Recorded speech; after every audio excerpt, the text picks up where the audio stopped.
Good afternoon. I'm Dr. Allison Arwady, Commissioner at the Chicago Department of Public Health, and we are here to do a really exciting COVID update for Chicago. I'm joined today by two people, Richard Fine, who is the Head of Strategy at Zocdoc, and Dr. Geraldine Luna, Medical Director at Chicago Department of Public Health. So first, let's do an update of our situation related to COVID in Chicago. We are making excellent progress as a city. We are now averaging fewer than 600 new cases per day. Our rolling average is at 577 new cases per day. That's comparable to where we were 4 months ago, October 13. You might recall we want to get down to below 400 new cases per day, but given that we were seeing more than 3,000 a day at the peak of the second surge, we're making really, really good progress here. So thank you for everybody who has continued to wear your mask, do your social distancing, not take unnecessary COVID risks. Similarly, our percent positivity continues to head the right direction. We are now at 5.6% test positivity across the city. That, again, is comparable to October 12th, the lowest that we've been in about 4 months, and continuing to head the right direction. As a reminder, we'd like to get below 5% positivity and heading better in that direction every single day. Thirdly, our deaths continue to decline in Chicago. We are now averaging below 10 deaths per day. We're at an average of 9 per day. That's comparable to where we were in early November, down more than 50% from our peak in this second surge here. So all of our COVID indicators continue to trend in the right direction, even with some of the limited reopening that we've been able to do over these last few weeks. Now let's talk some vaccine update. We are doing a lot of vaccinating across the U.S. and here in Chicago. There have now been more than 32 million doses of COVID vaccine administered across the country, the most of any country in the world. And we are averaging more than 1 million doses per day right now across the U.S. You can see there's been more than 17 million of the Pfizer vaccine, nearly 15 million of the Moderna vaccine. We continue to have data showing that this is a safe vaccine that is effective against COVID. So I encourage everyone to get the vaccine when it is your turn and to continue to educate yourself and get your questions answered. chi.gov/covidvax, covidvax is where you can go. We're updating it every day with more information about safety, the science behind the vaccine, and our rollout here in Chicago. Here in Chicago, we've administered more than 238,000 doses of COVID vaccine, and 1 in 18 Chicago residents, 5.7%, have now received at least a first dose. You see on this graph here, the blue represents our first doses and the green represents our second doses. As a reminder, everybody needs to get 2 doses of vaccine, no matter whether you've gotten Pfizer or Moderna. The Pfizer second dose comes 3 weeks later. The Moderna second dose comes 4 weeks later. We want you to get that second dose at the same location where you got the first dose. And CDPH has been working hard behind the scenes to make sure that that second dose availability is there. 1 in 18 Chicago residents of all ages have now received at least the first dose of COVID vaccine. Where we only look at Chicagoans 18 plus, which of course are the group that are broadly eligible for the COVID vaccine, that's 1 in 14 Chicago residents. But I'm really pleased to say that 1 week into phase 1B, we're now up to 1 in 8 Chicago residents age 65 plus who have received the COVID vaccine. And other good news, we've worked really hard here in Chicago to ensure that there is not allocated vaccine sitting on the shelf at the federal level, sitting in our warehouses here. We've set a goal of pushing at least 95% of our allocated doses out to providers every week, and we currently are at 99% of our doses pushed out. So we're very pleased about that. Secondly, where we look at vaccine that has been administered. At this point, 78% of our vaccine doses have been administered and reported into the system within 7 days of delivery. That doesn't include the doses that have been held for and administered by the long-term care facility program, which is a program we had to set aside more than 100,000 doses that's rolling out over about 3 months. Putting those aside, 78% of our doses are going into arms and being being reported within 7 days. It's not quite where we want to be. Ideally, we'd be at 100% here, and our initial goal is 85%, but it's progress, and we've been really pleased, particularly as we've expanded to hundreds of providers now across Chicago that are able to administer vaccine. As they come on board, they get their systems going, we get their computers hooked up behind the scenes. We do expect to see this number continue to improve, and overall, I'm pleased with where we are. Little more detail, just over this last week, as we opened 1B, as expected, we saw big gains among Chicagoans 65 plus. So just over that week, we saw more than a 5% increase in people in their 60s, more than a 9% increase in people in their 70s and in their 80s. And this is exactly what we expected. As a reminder, most of these people are getting their vaccine because their healthcare provider is calling them. We've pushed vaccine to hospitals, to clinics, to federally qualified health centers, and asked them to call their highest risk existing patients. So all over this city, thousands and thousands of our most vulnerable Chicagoans have been called in for vaccine, and that continues to be really the primary way that many people are being vaccinated and will continue to be vaccinated. We now have more than 400 providers enrolled. Really, the limitation is about the amount of vaccine available. This just shows, as we moved into 1B, we'll post all of these online. The pink represents people in their 70s, the blue represents people in their 80s. You can see this is just our older Chicagoans. As we moved into 1B, really nice increases there. And this brings me to really the major purpose of today's announcement, which starts from a point of recognizing that one of the biggest concerns that we've heard from people is, I am having to do a lot of work to find vaccine appointments. And again, many of our vaccines are in healthcare providers who are calling their existing patients. But where we do have publicly available appointments, we wanted to create a technology-based partnership that would make it easier for Chicago residents to find publicly available appointments. And Zocdoc is our partner on this. I'm going to turn it over to Richard Fine, the head of strategy at Zocdoc, who's going to explain more about this really incredible partnership that's in place. Before I do that, let me again just set the reminder that this week, here in the city of Chicago, we are receiving 17,550 first doses of Pfizer, 22,400 first doses of Moderna. That means we're getting about 40,000 first doses this week across Chicago, meaning we can vaccinate about 5,700 Chicagoans every day. Reminder, there are more than 360,000 Chicagoans who are over 65, another 350,000 Chicagoans who are in the frontline essential worker group, not including the people the healthcare workers who are now raising their hand to get vaccinated. So vaccine supply remains very limited, which means appointments remain very limited. But you're going to hear about something we're really excited.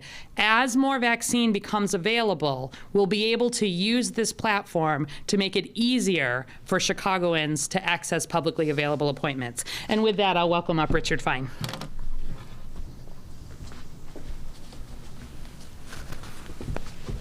Thank you, Dr. Allwoody, and very excited to be here.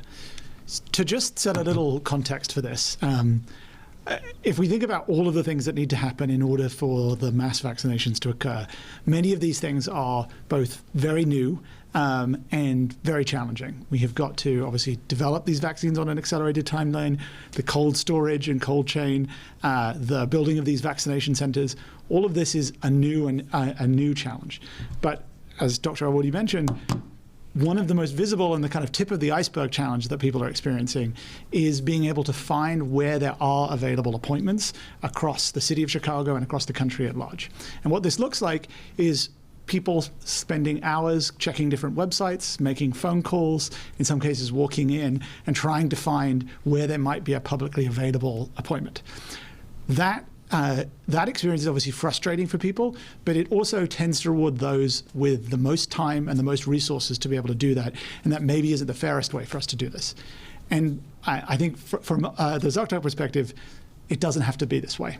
This is a solved problem. In fact, at Zocdoc, we've been solving this problem for 13 years. And I think many of my colleagues would say we unintentionally have built the company in order to be around for this moment. And what I'm going to walk you through is how we hope to be able to focus people on some of the other challenges that aren't solved challenges and leave the scheduling one aside.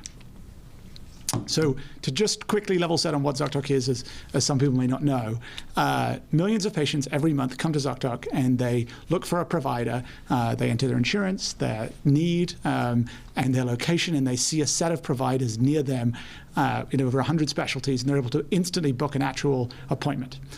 The secret sauce of Zocdoc is the connections we've built in with all of the different scheduling systems that exist. So we have connections into all the to large health systems, as well as individual practitioners, dentists, whatever it might be. And we've built and maintained these connections so that a user, when they come, is presented with a list of who is available and is able to book that right then and there without any of the complexity of the systems getting in the way. And that is very much what we hope to be able to use when we talk about scheduling for vaccines as well. We've adapted our technology in order to look across the different systems and make it simple for a Chicagoan to go online and see where there is availability at different locations. We've worked nights and weekends to be able to do this, and we hope that as you go right now, you'll be able to see availability for some of these sites. I want to emphasize, as Dr. Woody has as well, availability is limited right now. As you go on, there will be times when there is nothing there. In that case, it's okay. You can come back and you can actually just put in your email and we can notify you when availability does become available.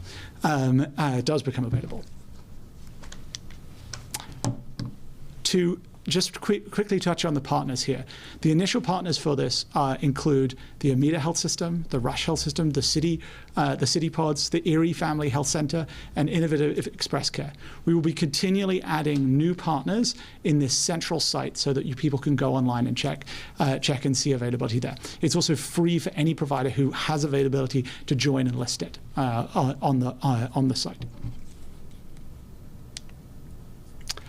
I'm just going to quickly walk you through the way the actual experience works in a video right now, and then I'll just walk. What you'll see is the first step is to select your state.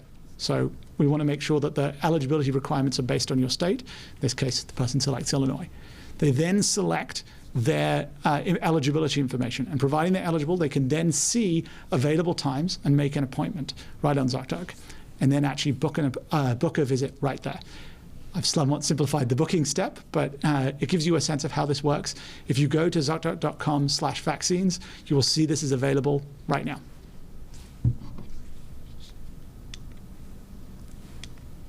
Oops. Just to remind, so it's clear.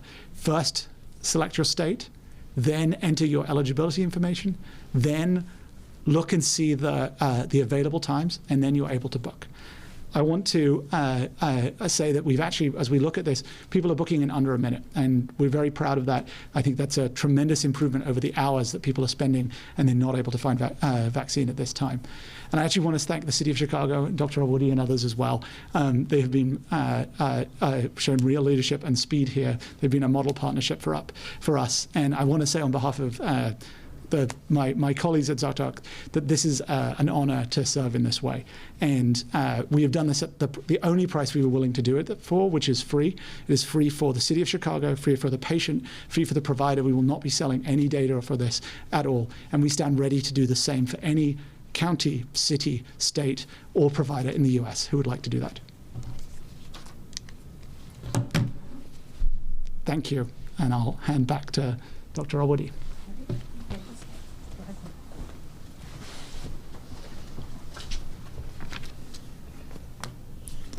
Muy buenas tardes. Yo soy la doctora Geraldine Luna, directora médica del Departamento de Salud Pública de Chicago.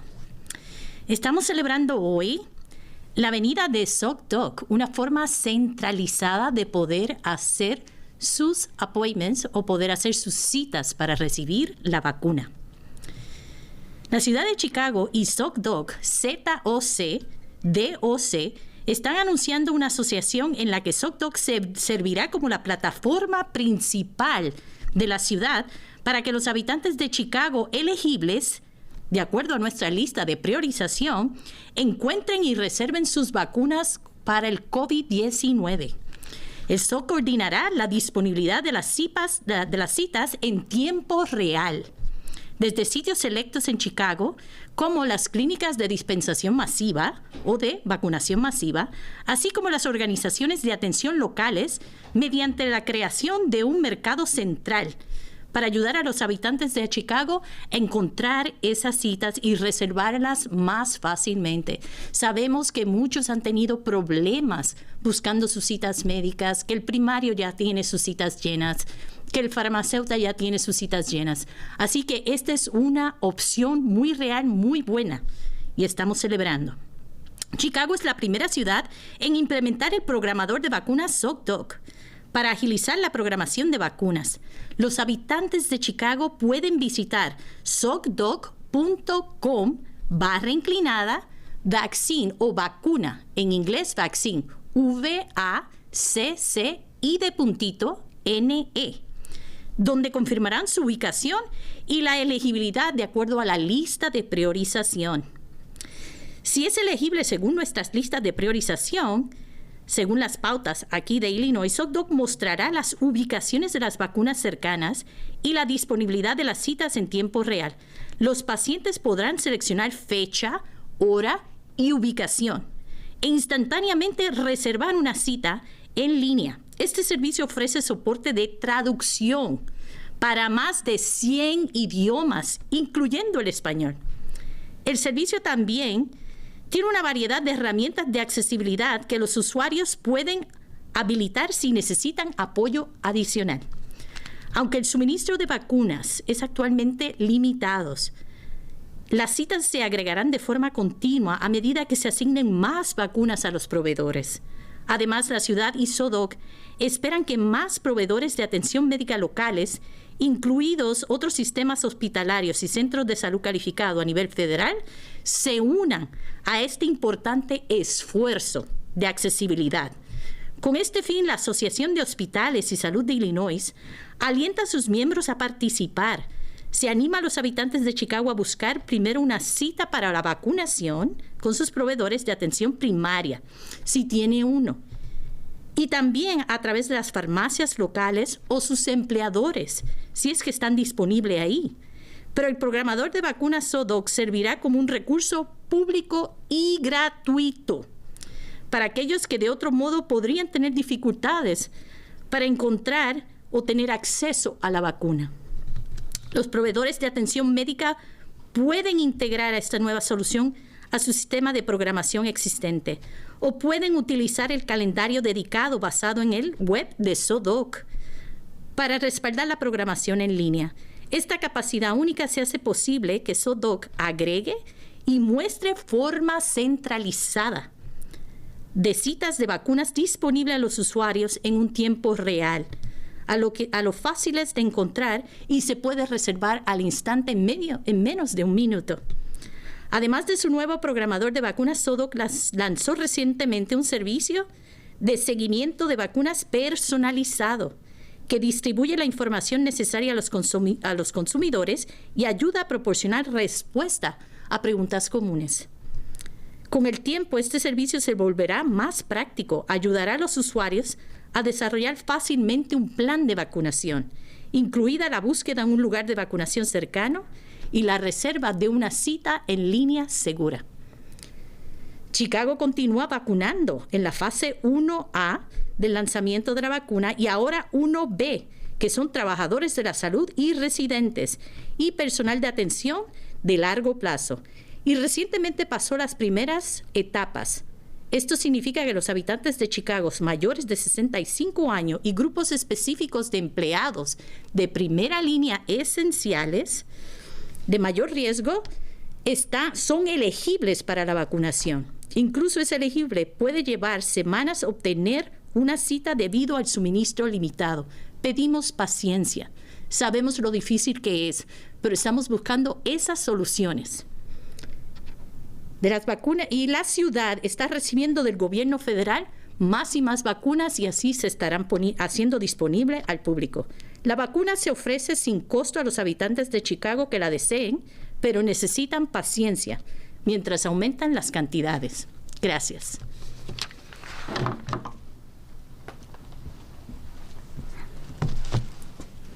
Thank you, Mr. Fine, Dr. Luna. Let me just underscore a couple of things and then I'll take questions. One is that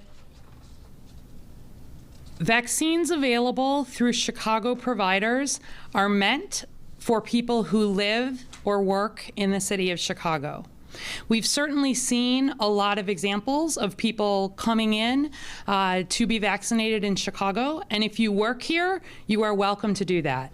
But we would ask that people first seek vaccine in the county and the state where you live. So I just wanted to underscore that for starters.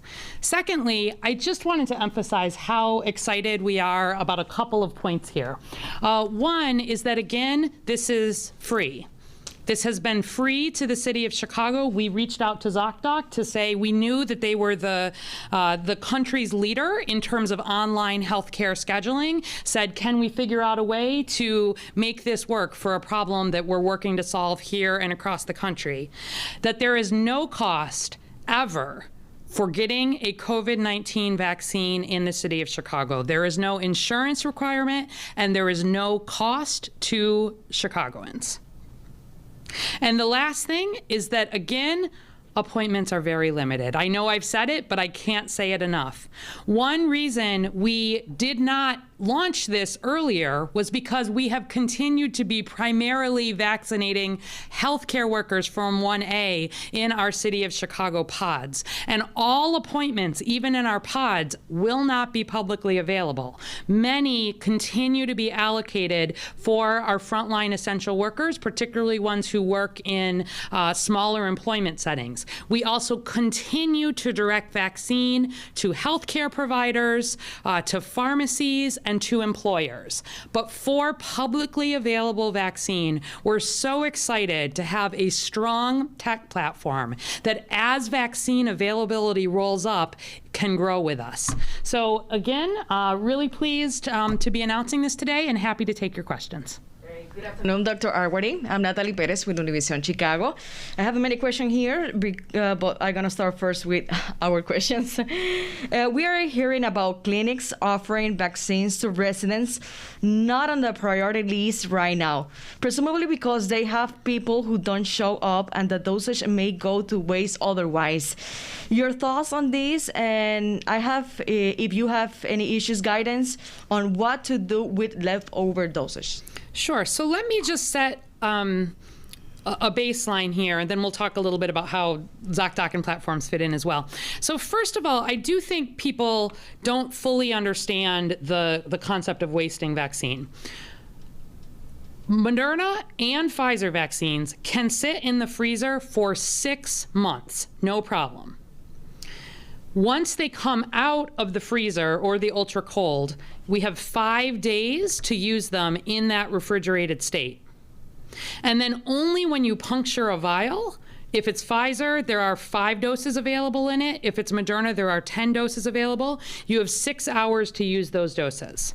So typically where we sometimes see this happening near the end of the day, we are not talking about hundreds of doses. We're usually talking about, fewer than 10, typically fewer than 5 doses. And we have strongly asked all settings to make sure that they have a backup plan, basically, if they don't have people show up for appointments. And so, for example, at the City of Chicago pods, at the end of the day, we vaccinate the people who are working and volunteering in those pods. And pharmacies, particularly pharmacies based in grocery stores, given that grocery stores are on the priority 1B list, we would want them to be vaccinating those grocery store employees. But otherwise, maintaining a backup list is absolutely a best practice. And Zocdoc, to get back to sort of the point of the question here, number one, you'll note that there was, you do need to say what is your eligibility eligibility. And we can't police if people are not being honest in terms of their eligibility. This has been a big conversation here in Chicago, and we've erred on the side of making this easier for people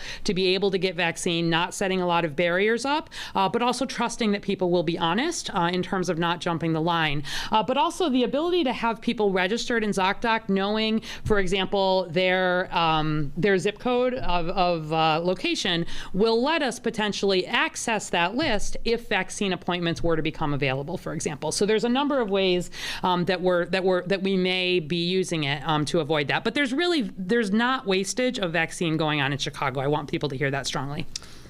Another question. Biden administration to begin shipping vaccine doses directly to pharmacies. How will this impact the city vaccination efforts? Sure.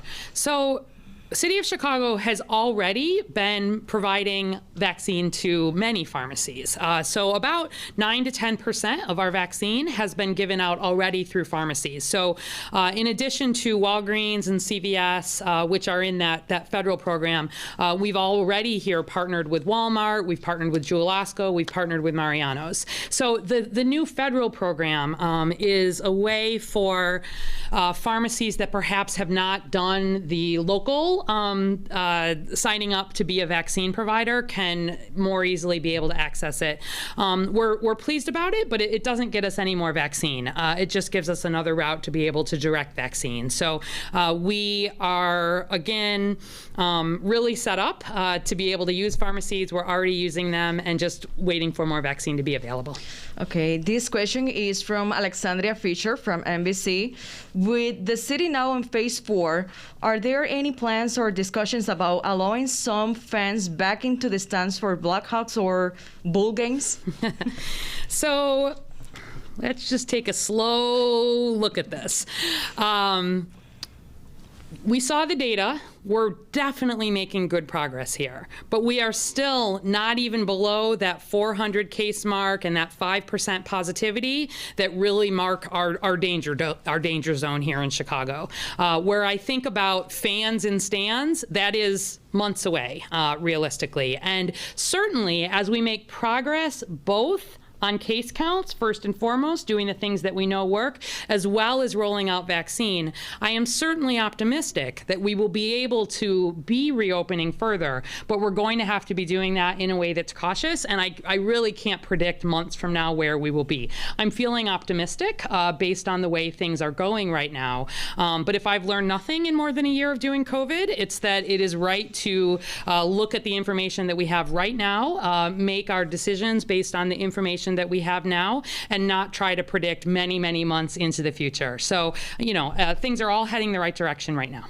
Another question from NBC. What is the race breakdown and who's getting vaccinated in Chicago? Last week you mentioned that 15% of vaccination were given to Black Chicagoans and 17% were Latino. What are the updates on that? Yep, thanks for that question. And we did actually post that details online, but even in just 1 week. So as a reminder, when we announced those numbers, that was as we were coming out of phase 1A, meaning all of our vaccine had gone to healthcare workers and people living in long-term care facilities. With our move into 1B, with our launch of Protect Chicago Plus, with our ability to pull in many other providers and other locations for doing vaccine, just in 1 week we've seen Black Chicagoans 15% up to 19% of the allocated vaccine, Latinx Chicagoans from 17% up to 19.9, basically 20% of the allocated vaccine. In that setting, we've seen white drop from 53% to just under 50%. So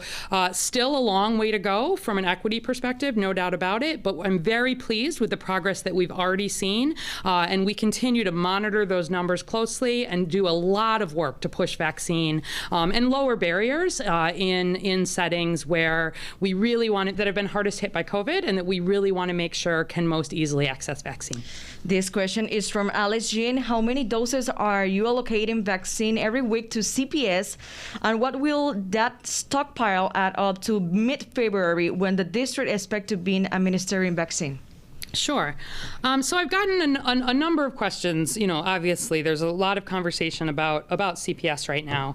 And One thing I will say is I think some of these exact numbers are still in some negotiation, and so I don't want to speak out in details about them. But what I can tell you is that we've worked to really assess the percentage of eligible Chicago residents that the CPS membership makes up, and we are definitely allocating, even over allocating, vaccine to that group, recognizing how important it is to get Chicago back to school. So already there have been more than 3,700 CPS employees who have either been vaccinated or been given the opportunity to sign up for vaccine. And we will be directing a dedicated stream of vaccine weekly to the educators who work for CPS, just as we direct a dedicated stream to the educators who work for private and parochial schools and daycares, just as we direct a dedicated stream to the first responders, to the correctional officers, to the grocery stores, to everybody else in 1B.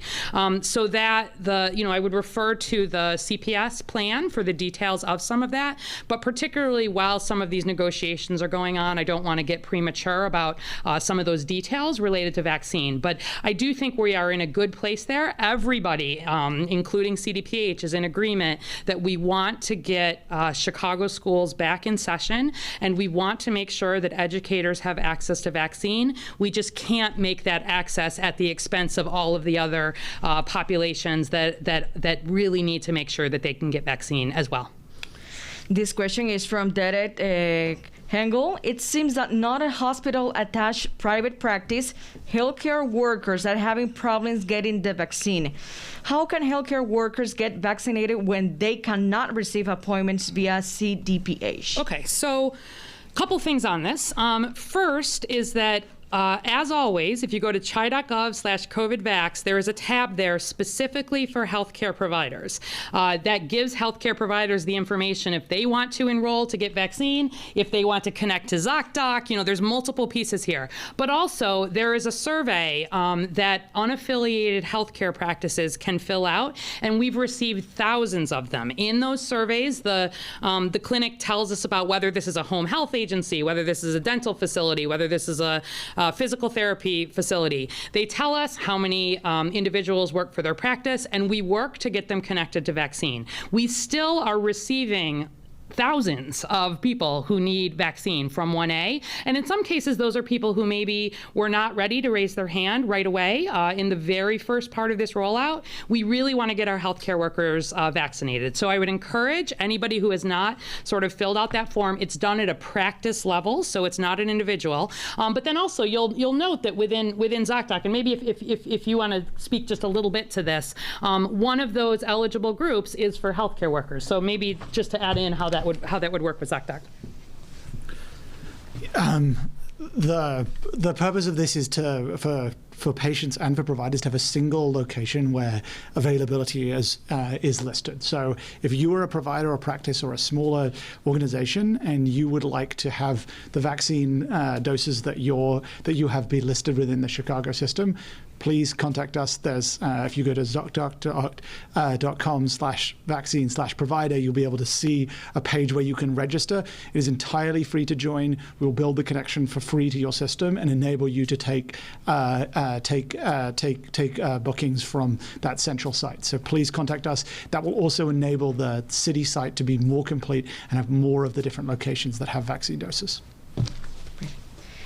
Thank you. And just to add to that, one challenge that we've heard from smaller providers is if they don't have an appointment system in place. This was one of the things that where we were doing a lot of follow-up. There were people who were in some cases trying to schedule vaccines, using Excel spreadsheets and whatnot. This offers an opportunity on the provider side, as well as where there are individuals who need to be vaccinated. Okay. This is from Crane's Chicago Business. Does the city have any plans to offer a vaccines hotline or make something accessible through 311 for those that don't have internet? Any other plans to link this service through local, aldermen, community centers, churches, Sure. etc.? So, couple of answers to that. So, first of all, when people call 311 or call the general hotlines, we're able to provide the information. But there's not additional vaccine availability through those hotlines compared to what's here. Our primary approach for people who are not connected digitally remains, again, first and foremost, through healthcare providers. They are getting vaccine, lots of vaccine right now, with the express purpose of calling their existing patients. This also helps to make sure that our vaccine is going to Chicago residents, people who get ongoing medical care in Chicago, and it really helps us, as you saw in this data from this last week, get to our older Chicagoans who in many cases may not be as connected to the internet. So that's one. And then secondly, as part of Protect Chicago Plus and other outreach efforts, this literally includes things like, are people going door to door helping people, can I make you a vaccine appointment? Can I get you registered? In a way that there are vaccine appointments dedicated for that community and pods that are set up specifically to make sure that some of the areas that we know are less digitally connected and otherwise may not otherwise get vaccine. And certainly there will be work through churches and other community-based organizations that has already begun. We're really excited about these efforts. I think it's one of the spaces that Chicago is really leading in nationally in terms of the way we're thinking about this and approaching it, and trying to think about a lot of different ways that people are able to access vaccine. Zocdoc is an online platform. It is, we think, one of the easiest to use online platforms out there. It's one of the reasons we looked at it. But we want to make sure that even people who are not connected online are able to access vaccine and not having to sit on hold for hours on end either. And so those are some of the approaches we're using. Okay, this question is from WGN. Can you mention that when we went on the site just now and all of February just got booked, or some we know in 1B were able to book for March? Okay, so like I said, very limited vaccine appointments. And as we receive more vaccine, we'll be able to be making more appointments available. It doesn't surprise me at all that March appointments may be what is available because many appointments are already booked and filled with our frontline essential workers, et cetera. So again, I fully expect that, there are thousands of appointments available right now on this site, but I expect that they will probably be booked up probably really quickly. And as we get more vaccine doses in, if it's full, put in your email address and we'll be alerting you when appointments are available. But again, remember, Phase 1B does not mean most people get vaccinated that first week or this week. We've got more than 750,000 people who have just become eligible, and most people, are going to get vaccinated in March, for example. A lot will get done in February too. But, I would, that doesn't surprise me. Again, 5,700 vaccines available across the city. Okay. And this is the last question from ABC. I think you already make a comment on this.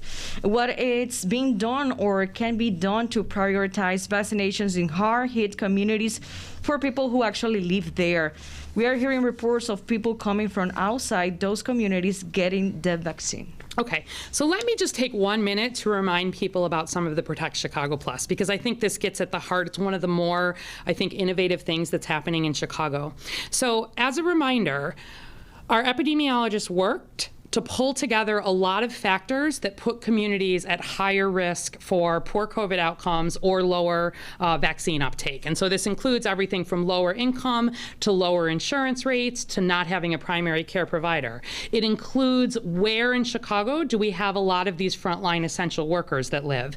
It includes epidemiological factors like where do we have a lot of people with high rates of chronic disease and over 65, and then it pulls in our Chicago COVID burden. Where have we seen a lot of cases, a lot of hospitalizations, and a lot of deaths? We pulled all of that together, and we pulled in crowded housing. You can look online if you want to see the details, but really looked at what has put communities at risk for COVID in Chicago did a ranking, actually, 77 community areas, put all of this in, and then divided community areas into higher risk, medium risk, and lower risk in terms of COVID. And that has matched very well to the COVID vaccine uptake data that we've seen to date. So we've identified 15 community areas where we're starting. As a reminder, our Protect Chicago initiative has been going since the beginning of that second wave in October. And although it includes outreach across the city, at the heart of it, there have been volunteers, city workers, safe passage workers, others knocking on doors in our hardest hit neighborhoods, more than 400,000 doors over these last few months, making sure people have access to testing, to PPE, to other resources, if they need to isolate and quarantine, if they need assistance with food, whatever is needed to help best support those communities that are being hardest hit by COVID.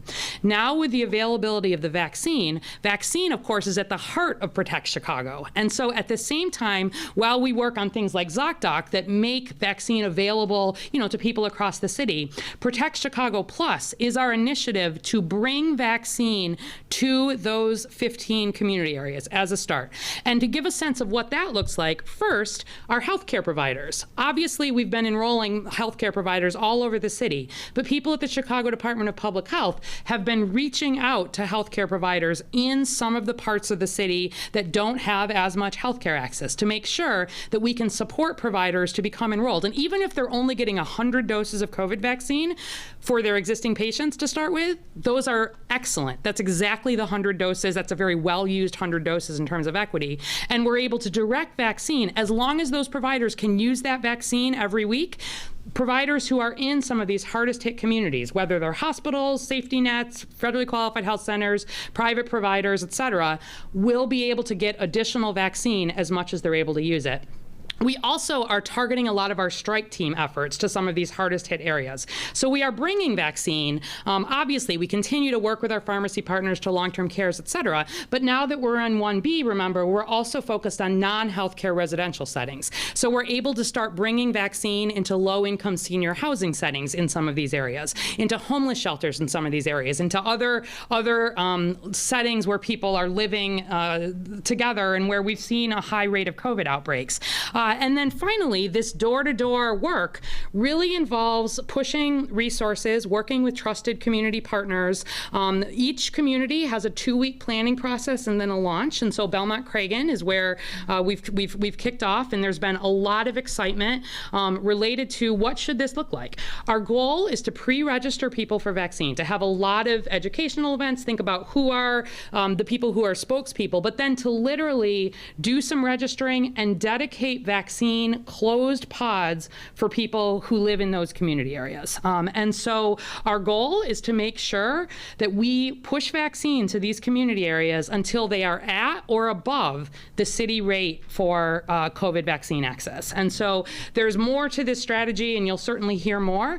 But I think the fact that we are also asking these communities what is driving COVID where you are, and being willing to say, in this case, if this is a particular type of employment that may be driving it here, or a risk factor that may go beyond the typical 1B accessibility. We are very open to that. Our goal is to get people vaccinated in these communities at a rate that can make sure that we're protecting Chicago, because getting vaccine into our hardest hit communities is the same thing as getting vaccine into the highest risk individual settings. Every vaccine there that helps stop the spread of COVID best protects the city against the variants that are emerging, the other ways in which we need to be prepared. So we make no apologies for over-directing vaccine. We think it is the right thing to do from an equity perspective and a necessary thing to do to get Chicago past COVID. So I'm thrilled about Protect Chicago, and I'm even more thrilled about the Protect Chicago Plus initiative. Thank you so much, Doctor. You're welcome. Thank you.